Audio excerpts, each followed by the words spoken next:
ভারতের উত্তর ও পশ্চিমাঞ্চলের অন্তত ১৫টি শহরে সামরিক স্থাপনা লক্ষ্য করে ক্ষেপণাস্ত্র হামলা চালিয়েছে পাকিস্তান। পাঞ্জাব, গুজরাট সহ বিভিন্ন এলাকায় এসব হামলা চালানো হচ্ছে।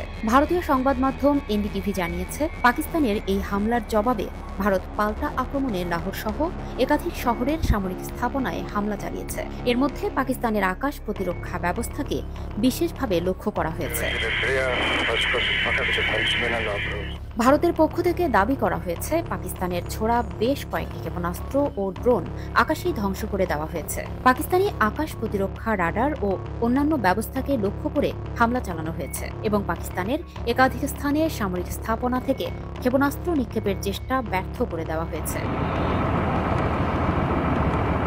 ভারতের সামরিক বাহিনী জানিয়েছে, পাকিস্তান থেকে আসা হামলার জবাবে শ্রীনগর, পাঠানকোট, অমৃতসর, লুধিয়ানা, চণ্ডীগড় সহ একাধিক শহরে আকাশ প্রতিরক্ষা ব্যবস্থা সক্রিয় করা হয়েছে।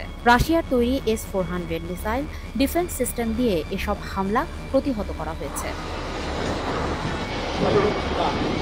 পাকিস্তানের হামলায় ব্যবহৃত ড্রোন ও ক্ষেপণাস্ত্রের ধ্বংসাবশেষ সংগ্রহ করা হচ্ছে বলেও জানিয়েছে ভারত। পাল্টা হামলায় পাকিস্তানের রাডার ধ্বংস করতে ব্যবহার করা হয়েছে হার্পি ও হারপ ড্রোন, যা মূলত রাডার সিস্টেম শনাক্ত করে হামলা চালানোর জন্য ব্যবহৃত হয়। এদিকে সীমান্তের দ্বিপাক্ষিক নিয়ন্ত্রণ রেখা বরাবর পাকিস্তানি সেনাদের গোলার আঘাতে ভারতের অন্তত ৫০ সেনা নিহত হয়েছেন বলে দাবি করেছে পাকিস্তান। পাকিস্তানের তথ্য ও সম্প্রচার মন্ত্রী আতাউল্লাহ তারা এই দাবি করেছেন। পাকিস্তানের সংসদের নিম্নকক্ষ জাতীয় পরিষদে দেওয়া এক বিবৃতিতে তিনি বলেন, কাপুরুষোচিত শত্রুরা অন্ধকারের আড়ালে হামলা করেছে। ভারত রাফাল যুদ্ধবিমান নিয়ে গর্ব করছে এবং যা ইচ্ছা তাই করার হুমকি দিয়েছে।